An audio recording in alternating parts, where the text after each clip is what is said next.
उड़ा रहे थे। उनकी एनिवर्सरी थी और कई लोग उनकी एनिवर्सरी मनाने के लिए उनके घर आए हुए थे। इतने लोगों के बीच दोनों एक दूसरे का मजाक उड़ा रहे थे, लेकिन बात कब बिगड़ने लगी किसी को पता ही नहीं चला। धीरे धीरे मजाक एक दूसरे की बेइज्जती तक आ गया। एक दूसरे को नीचा दिखाने लगे। आए हुए बाकी लोग सिर्फ तमाशा देखकर खुश हो रहे थे। किसी ने उनको रोकने की कोशिश नहीं की, उल्टा सब हंस रहे थे। लेकिन जब हद पार हो गई और पत्नी ने यह कह दिया कि तुम्हारी औकात ही क्या है मेरे सामने, तो सन्नाटा सा छा गया। पति निशब्द हो गया। जो पास में हंस रहे थे सब एकदम से चुप हो गए। इस पूरी शांति के बीच एक महिला सामने आई। वो महिला उस पत्नी की ही सहेली थी। पति का नाम राज और पत्नी का नाम रिया था। सहेली ने रिया का हाथ पकड़ा और एक बोर्ड के पास लेकर गई और पेन मारकर हाथ में दे दिया। रिया ने सहेली से पूछा, ये क्या है और मुझे इधर क्यों लेकर आई हो? मुझे कुछ लिखना है क्या? सहेली ने जवाब दिया, हाँ, एक काम करो, तुम कोई भी 15 ऐसे नाम लिखो जो तुम्हारे सबसे करीब है। रिया ने नाम लिखने शुरू किए। माता पिता, सास ससुर, पति, बेटा, अन्य रिश्तेदार और कुछ खास दोस्तों के नाम लिख दिए। अब सहेली बोली कि इनमें से 5 ऐसे नाम काट दो, ये सोचकर कि ये लोग तुम्हारी जिंदगी से हमेशा के लिए चले गए। रिया ने दोस्तों के नाम हटा दिए। हटाते हटाते उसके माथे पर चिंता की लकीर थी, लेकिन उसने ज्यादा नहीं सोचा। इस बार सहेली बोली कि ठीक है, अब एक काम करो, 4 नाम और हटा दो। पूरा माहौल बदल गया। सबके चेहरों पर टेंशन कि आखिर ये हो क्या रहा है। रिया ने रिश्तेदारों के नाम हटा दिए। अब बचे सिर्फ माता पिता, सास ससुर, पति और बेटा। सबकी नजरें बोर्ड पर कि आगे क्या होने वाला है। अब रिया से कहा गया कि ठीक है, अब तुम 2 नाम और हटा दो। इस पर रिया को दिल में घबराहट हुई कि अब किसका नाम हटा सकती हूँ, क्योंकि सब अपने हैं।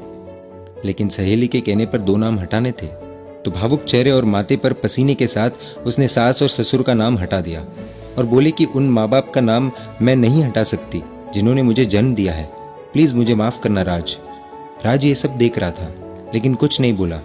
आगे सहेली बोली कि अब बचे माता पिता, पति और बेटा। अब एक काम करो, 2 नाम और हटा दो। रिया ने रोना शुरू कर दिया कि एनिवर्सरी का दिन है और ये सब क्या करवाया जा रहा है। लेकिन सहेली बोली नाम हटाने पड़ेंगे। बोर्ड की तरफ देखा, दिल जोर जोर से धड़कने लगा, ये सोचकर कि ऐसे कैसे किसी का नाम अब काट सकती हूँ।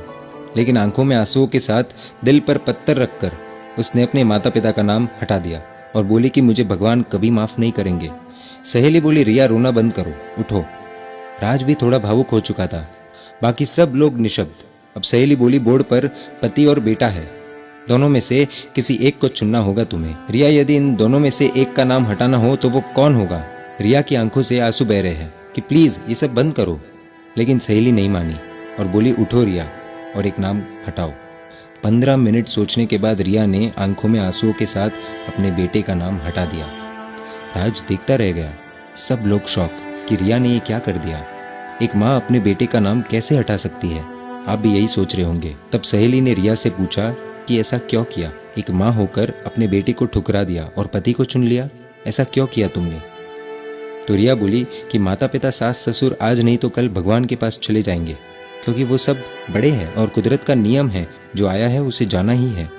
और बेटा शायद अपनी शादी के बाद मुझसे अलग हो जाएगा।